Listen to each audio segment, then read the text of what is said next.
मी संपादक देवा खरात आज राशीन या ठिकाणी आदिवासी पारधी समाजाच्या न्याय हक्कासाठी त्यांना हक्काची जागा उपलब्ध करून देण्यासाठी आज या राशीन या ग्रामपंचायत ठिकाणी उपस्थित राहिलो होतो। ही महत्त्वाची जी बातमी जी आहे या बातमीला अनुसरून आज आपण आदिवासी पारधी समाजाला या राशीन गावचे ग्रामपंचायतचे ग्रामविकास अधिकारी कापसे साहेब यांनी आम्हाला बहुमोलाचा वेळ देऊन त्यांनी आमच्यासाठी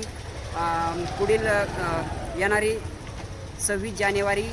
2026 रोजी होणारी ग्रामसभा या ग्रामसभेत त्यांना राहण्यासाठी जागा उपलब्ध करून देण्यासाठी ठराव देणार आहेत असं त्यांनी आम्हाला आश्वासन दिलेलं आहे। त्या संदर्भात आदिवासी पारधी समाजाचा कुठंतरी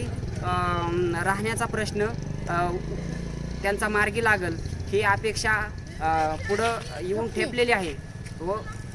आज आपण त्यांची प्रतिक्रिया जाणून घेणार आहोत की काय म्हणजे नेमकं तुम्ही काय तुमचा विषय आहे, तुम्हाला जागा कोणत्या स्वरूपाची पाहिजे, कसे पाहिजे, तुमचं काय समस्या आहे त्या आपण आदिवासी पारधी समाजाच्या महिलांकडून आपण जाणून घेणार आहोत। तसेच राशीन गावचे ग्रामविकास अधिकारी कापसे साहेब यांची पण थोडक्यात आपण प्रतिक्रिया जाणून घेणार आहोत की बाबा त्यांनी आम्हाला न्याय दिलेला आहे, पण येत्या 26 जानेवारीला ठराव पारित करून त्यानंतरनं आदिवासी पारधी समाजाच्या लोकांना जागा वाटप केली जाईल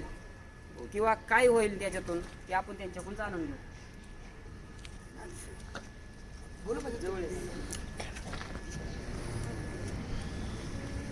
राशीनचे ग्रामविकास अधिकारी कापरे साहेब आदिवासी पारधी समाजाचं कर्जत या ठिकाणी असं भव्य असं मोठं आंदोलन चालू आहे। हे आंदोलन त्यांना राहण्यासाठी जागा उपलब्ध व्हावी आणि त्यातून त्यांना एक चांगल्या स्वरूपाचं कुटुंब त्यातून त्यांचे राहण्याचा प्रश्न मार्गी लागावा यासाठी आदिवासी पारधी समाजाचे लोक कर्जत या ठिकाणी उपोषणाला बसलेले आहेत आणि त्याचबरोबर एकीकडं आदिवासी पारधी समाजाची लोक ही राशीन ग्रामपंचायत या ठिकाणी येऊन आम्हाला जागा मिळावी याकरिता तुम्हाला निवेदन दिलेलं आहे, तुम्हाला अर्ज केलेला आहे की आम्हाला जागा मिळावी, त्या जागेतून आमचा राहण्याचा प्रश्न मार्गी लागावा यासाठी त्यांनी ठराव भेटावा आणि त्यातून त्यांना स्वतःची जागा उपलब्ध करून भेटावी ग्रामपंचायत हाती ते तुम्ही तुमच्या स्पष्ट वक्तव्यातून आमच्या न्यूज चॅनलला सांगा, म्हणजे आदिवासी पारधी समाजाला कुठेतरी न्याय मिळेल ह्याची ग्वाही आम्हाला लाभल असे थोडक्यात तुमची प्रतिक्रिया सांगा।